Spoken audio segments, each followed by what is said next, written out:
Today, I want to share 3 small habits, if you can even call them that have helped me to keep going this past year.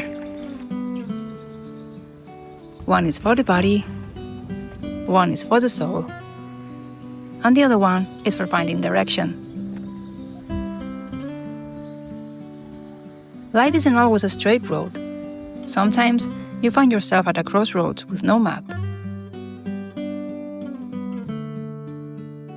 For those of you who have been following me for a while, you know this past year has been complicated.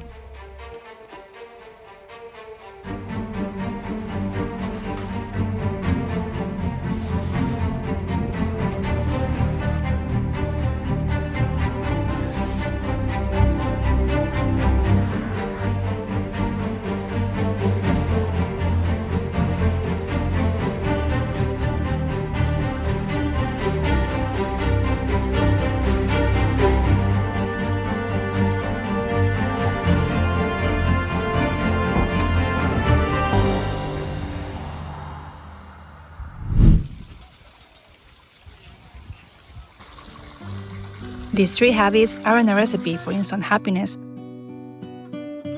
but they are small tools I found that have helped me along the way until today.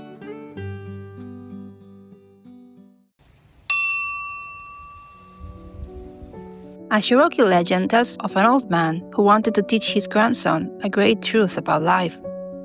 He spoke of the 2 worlds that live in every human heart. One is light, it brings peace, love, generosity, and hope. The other is dark. It holds anger, envy, ego, and fear. They are in a constant battle inside of us. Intrigued, the boy asked, "Grandfather, which of the 2 worlds will win?" And the old man replied, "The one you choose to feed." As a recent example, I'll talk about Vietnam. As you know, Vietnam was a mental challenge. I remember there were days when I didn't want to go out, make these videos, or draw. I had sunk into a deep sadness, and I'd watch Hallmark movies on YouTube because it was the only thing I could access without a VPN.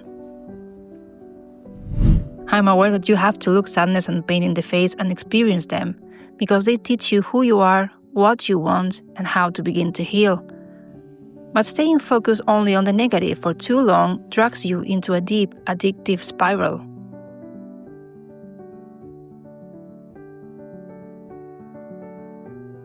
Contrary to what you might believe from my videos, it's very easy for me to fall into a state of imminent dramatic doom, because that has been, and is, my family's usual pattern. It's a familiar narrative that I've been working to change for many years. So, going back to Vietnam, in a moment of clarity, I realized I had entered that dark circle, scientifically called the cortisol spiral. And the only way out was to literally force my brain to create dopamine. I did it with 3 things: a meditation from Dr. Joe Dispenza, a lot of patience and self-love, and choosing an anchor song that would lift my energy and repeating it on loop.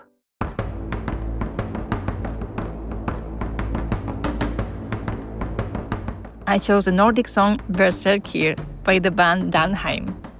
When I listened to it, I would imagine myself in the series Vikings, in front of a big fire, with a thick fur cape painting my face before going into battle.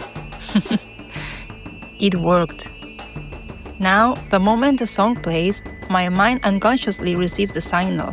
My body activates, and a warmer, kinder energy begins to flow. And suddenly, I've won the battle against the dark wolf.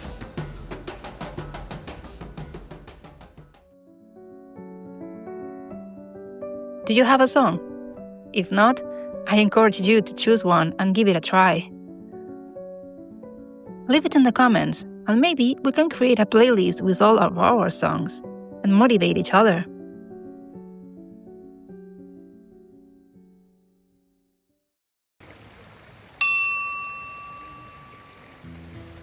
In the book Eat, Pray, Love by Elizabeth Gilbert, when she is in Bali and meets Ketut, he tells her, "Smile with your face, with your mind, and even with your liver. I didn't fully understand the depth of that phrase until I returned to Bali after Vietnam. Balinese people have a smile that radiates from their bodies and embraces you. It's authentic, honest, from the spirit, if you let them express it, of course. The other day I was walking down the street and saw a large man bump into a local. The man spoke to him very rudely, almost yelling, and it was clear he wasn't happy in the city. The local man, after the sudden hit, responded with great displeasure. To my surprise, a day later, on that very same street, I bumped into a man who was selling tickets for an event. I apologized, smiled at him, and thanked him in his language, making the gesture they do. The man not only smiled back, but he started a conversation with me, and now, every time I pass by, he smiles and gives me a hug. Being kind and truly seeing people is free. And that doesn't mean you're a fool. On the contrary, it means you're wise. These small gestures open doors that lead to drawings on a breakfast menu,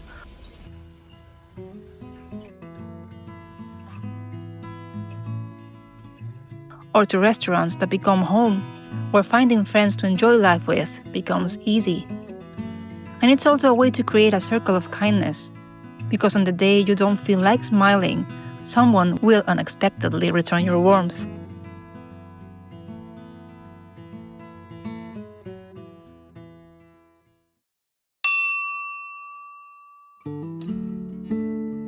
I have a dream.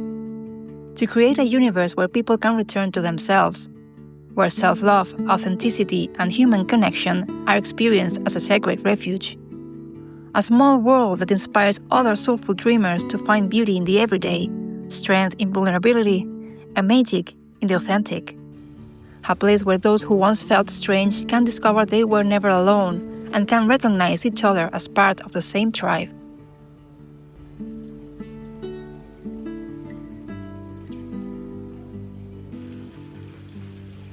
Contrary to what many might believe, I didn't take a leave of absence from my job to go with my husband. That was part of the package, yes, but I took it to pursue a dream. So when everything fell apart, I clung to that dream like a life raft. That dream is my anchor. It's what has transformed this whole ordeal into a journey, into an adventure that gives me hope and excitement, into the engine that pushes me to keep going.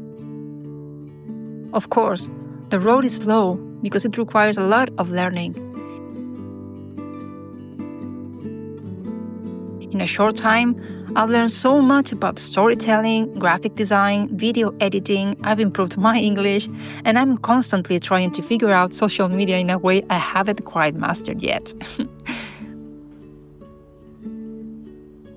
I try to understand marketing, learn to organize myself and manage my limiting beliefs, to ground my ideas and turn them into infinite lists of things I want to create and share.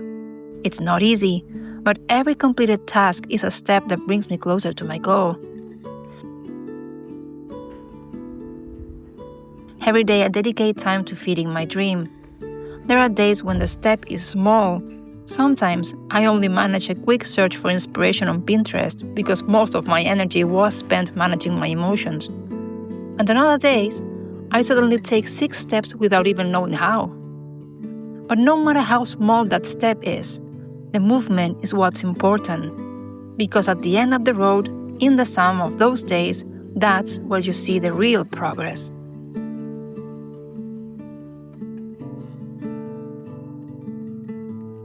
You don't need a huge dream. Maybe your purpose is to find joy in your daily routine, to be a better person for your family, or to simply learn to love yourself more each day. Whatever it is, feed that purpose. That is your anchor.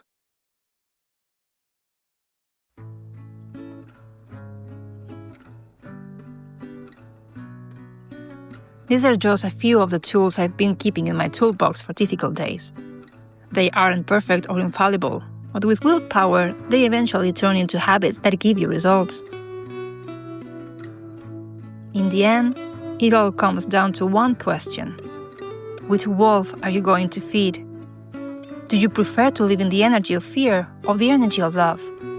I, without a doubt, will always choose the light. I hope this video touched you in some way. If it did, please let me know in the comments and tell me which is your anchor song, or if you have more than one. And if you'd like me to create a playlist to motivate all of us, let me know. Next week, we'll be in a new location, so get ready for a more informal, chatty video, the kind that makes me so embarrassed. Thank you for being here and for joining me on this journey. See you next week. Goodbye.